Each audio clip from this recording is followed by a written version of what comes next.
warahmatullahi wabarakatuh. Waalaikumsalam. Selamat pagi sahabat MUI TV. Kembali kita bertemu dalam rubrik Ngopi, Ngobrol Pagi. Kali ini kita hadirkan caleg dari Partai Umat Dapil 3 nomor urut 10 Bapak Nandan Sunandan ST. Ya. Kelahiran Sukabumi 20 Oktober 1973. Apa kabar Pak Nandan? Siap. Assalamualaikum. Waalaikumsalam warahmatullahi wabarakatuh. Ya. Terima kasih Pak Jo. Kita ngobrol-ngobrol sebentar dengan Pak Nandan. Siap.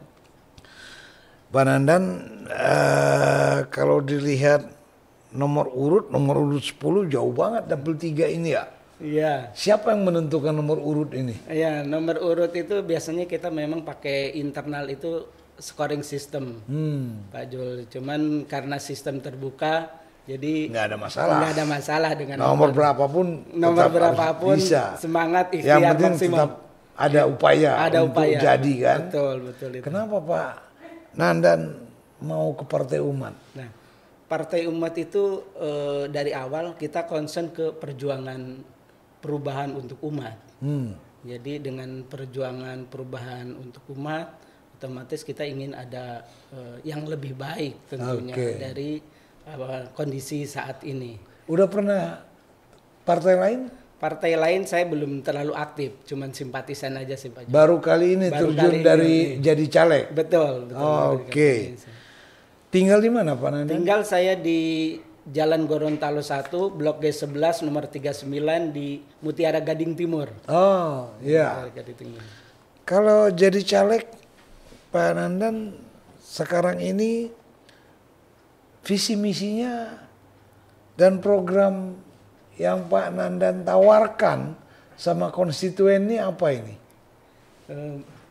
Visi misi untuk program yang kita tawarkan memang di luar program yang normatif. Kita beranggapan bahwa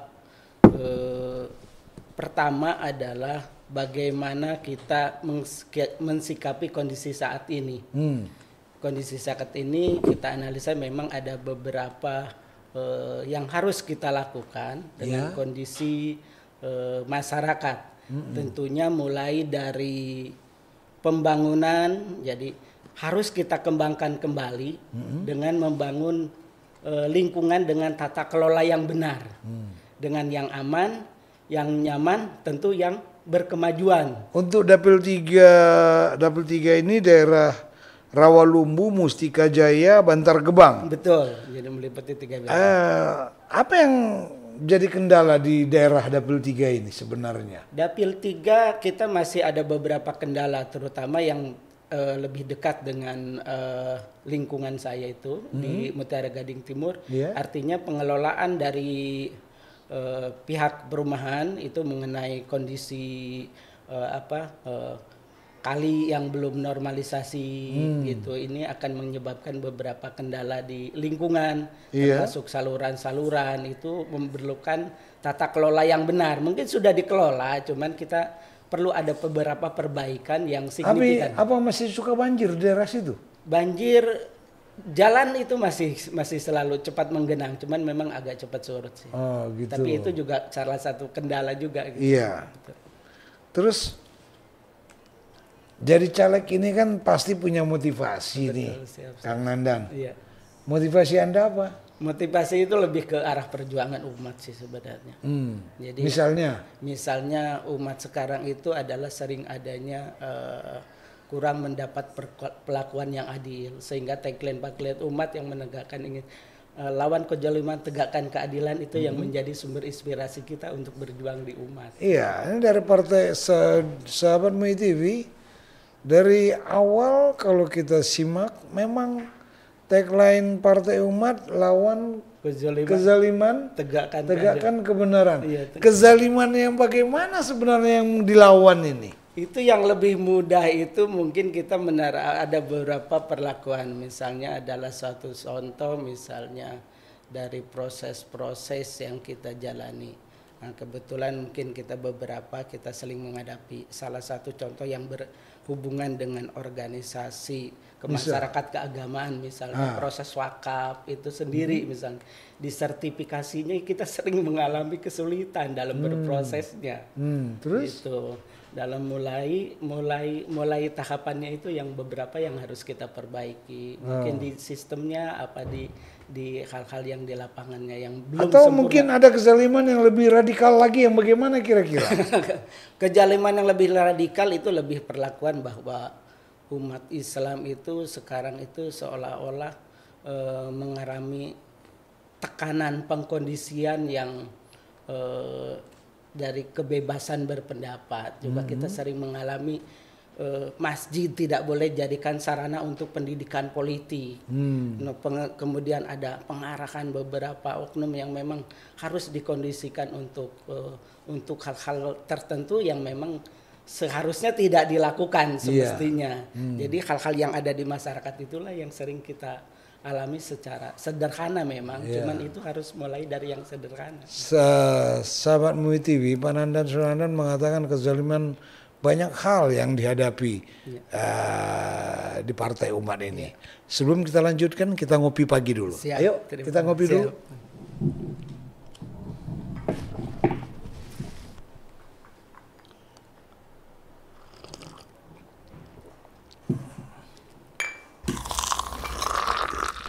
Baik, sahabat MUI TV, kita lanjut sejenak dengan Pak Nandan Sunandan. Apa langkah konkret yang akan Anda ambil untuk mengatasi masalah lingkungan di Dapil 3 misalnya? Ya. Jadi untuk langkah konkret itu kita mulai melakukan kesadaran inklusif dari teman-teman. Salah satunya mungkin untuk penggunaan normalisasi kali itu kita biasanya di sekitar kali itu kan ada hal-hal para pedagang kaki lima yang memang terkondisikan. Itu memang kita kelompokkan mereka, kita data, kemudian kita kasih pola sosialisasi pendidikan bahwa mulai dari hal-hal yang paling sederhana, misalnya buang sampah jangan sampai ke kali, gitu kan, karena itu hal yang sifatnya kecil, cuman kalau dilakukan secara massal itu akan menimbulkan dampak yang sangat luar biasa gitu di ujungnya itu, karena ternyata dari saluran-saluran pembuangan yang tersumbat itu salah satu yang menyebabkan. Nah itu kita gerakan melalui salah satunya adalah penyadaran terhadap masyarakat terhadap kebersihan lingkungan, cara buang sampah yang sederhana. Nah kemudian mungkin itu bisa kita tingkatkan ke level yang lebih tinggi nanti dengan pengelolaan, misalnya ada normalisasi kali baik pengerukan maupun nanti pelebaran, pembaikan kondisi lingkungan. Yang paling krusial apa sih di daerah Bantar Gebang ini? Bantar Gebang, Mustika Jaya, Rawalumbu, yang paling krusial mengenai lingkungan hidup apa itu misalnya? Kayaknya lebih ke polusi. Jadi kali itu kondisinya sudah polusi kali ya, yang kalau kita istilahkan itu. Karena mungkin dari ujung Bantar Gebang sampai ke ring road tol itu memang posisinya agak lebih kecil juga. Nah, di samping itu pengelolaan dan penyadaran masyarakat itu, sehingga ini yang harus masih kita analisa betul, karena dilihat dari segi fisik pun warna kalinya itu bau warna itu sudah tidak layak untuk aluran itu kita. Air kali langsung mengalir ke kayak model sipon gitu mungkin ya kalau di bawah tol itu. Kalau di air kali Bekasi langsung ke kali Bekasi. Masuk ke kali Bekasi. Berarti kan pencemaran juga pencemaran itu terjadi. Ya. Jadi itu yang kita khawatirkan. Yang selama ini terjadi pencemaran di Bekasi tidak pernah ada penanganan serius, sanksi hukum misalnya. Betul. Alasannya banyak. Iya, betul. Apakah salah satunya alasannya juga dari Bantar Gebang ini kalinya? Saluran memang awal aliran itu kalau lihat daerah aliran kalinya itu daerah aliran sungainya memang itu mulai dari arah Bantar Gebang. Cuman mungkin limbahnya asal yang dari mana itu memang kita memerlukan analisa yang lebih dalam lagi. Nah, itu penyebabnya apa? Apa memang polusi itu diakibatkan dari rumah tangga atau mungkin dari yang lebih besar lagi. Nah, ini yang perlu kita tingkatkan levelnya gitu untuk menentukan supaya tidak terjadi polusi yang lebih besar lagi gitu. Baik, kita coba pindah ke sektor pendidikan. Sektor pendidikan kira-kira pandangan tentang pendidikan di Kota Bekasi bagaimana? Terus langkah-langkah konkret kalau nanti misalnya jadi anggota dewan mengenai pendidikan di Kota Bekasi, apa yang harus dilakukan? Iya, terima kasih Bang. Jadi pendidikan di Kota Bekasi itu secara umum mungkin sudah bagus ya, secara umum. Tapi beberapa sistem yang sudah ada itu kurang maksimal. Misalnya sistem zonasi. Ternyata zonasi itu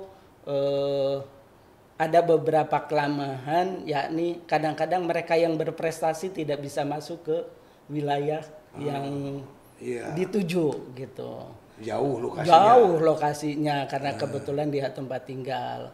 Setuju nggak model zonasi ini? Setuju dengan beberapa perbaikan. Artinya beberapa. Tapi kan zonasi misalnya. Yang tidak punya kemampuan asal dekat dengan sekolah dia pindahkan aja kartu keluarganya. Itu bisa kayak gitu loh. Betul, itu hal-hal seperti itu yang sering terjadi. Jadi pemindahan data yang serta-merta gitu. Yang agak kurang bertanggung jawab juga sebenarnya. Itu yang menyebabkan kita agak prihatin. Sehingga beberapa yang memang harusnya pendidikan itu dikenyam oleh masyarakat secara merata, secara tuntas, berkualitas, nah itu mengalami kendala dengan itu. Ya zonasinya sih mungkin di beberapa titik menguntungkan karena proses. Terus solusinya apa kira-kira? Solusinya ya kita mengadakan beberapa mungkin sistem perbaikan, termasuk yaitu dari sisi pelaku, dalam tanda kutip para pelaku pendidikan juga mungkin harus diberikan beberapa kesadaran bahwa pola pendidikan itu bukan hanya sekedar mengajarkan, tapi mulai dari pendidikan penerimaan siswa itu juga harus dengan sistem yang bagus gitu. Dengan pengelolaan sekarang ini SD SMP Kota Bekasi, apakah SMA juga harus dibawa Kota Bekasi atau ke Jawa Barat ini? Kota Bekasi sebaiknya memang harus ke Kota Bekasi ya. Karena kan SMA kan Jawa Barat yang ngurusnya. Jawa Barat betul.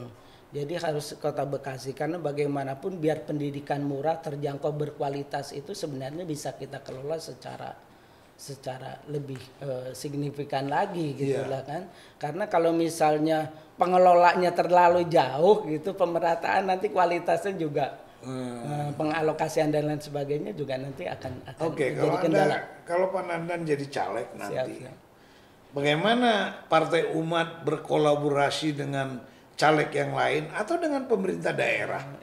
Bagaimana cara berkolaborasi dengan Pemda setempat, dengan Pemkot Bekasi nantinya? Jadi apakah Partai Umat memisahkan diri atau mengikuti atau bagaimana? Partai Umat pada prinsipnya kan memang partai Islam. Nah, kemudian mempunyai karakter rahmatan lil alamin.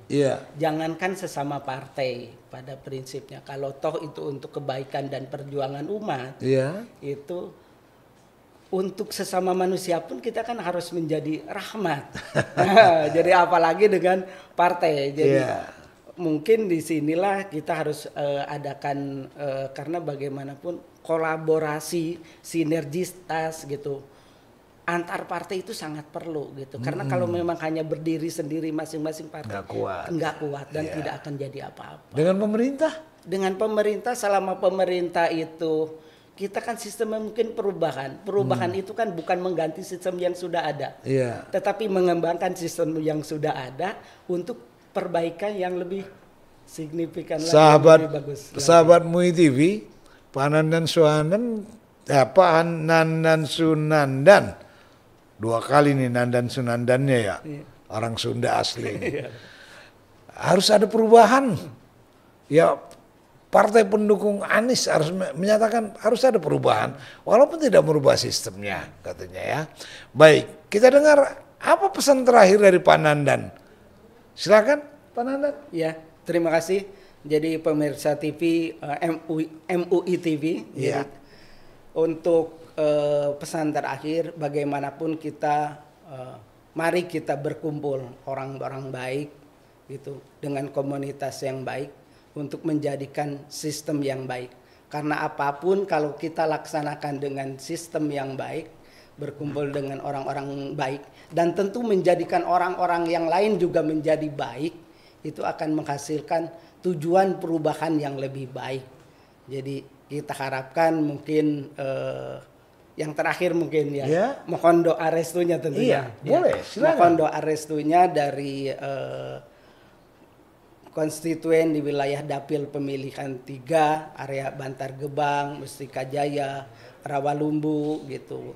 Mungkin hal yang diamanati partai pada tanggal 14 Februari 2024 ini mudah-mudahan dari Partai Umat nomor 24, kemudian alhamdulillah saya diamanati nomor 10, mudah-mudahan dapat mendapat doa dan sekaligus dukungannya Bang. Karena bagaimanapun perubahan tanpa dukungan daripada pemirsa semuanya itu tidak akan menjadi apa-apa gitu. Jadi kuncinya adalah mohon doa dan dukungannya, mudah-mudahan tujuan perjuangan perubahan yang lebih baik bisa kita wujudkan di tahun 2024. Terima kasih Bang. Demikian sahabat MUI TV, perbincangan kami dengan Bapak Nandan Sunandan dari Partai Umat Dapil 3 nomor urut 10. Jangan lupa pada Februari bulan depan jatuhkan pilihan Anda kepada Pak Nandan Sunandan. Terima kasih. Assalamualaikum warahmatullahi wabarakatuh. Waalaikumsalam warahmatullahi wabarakatuh.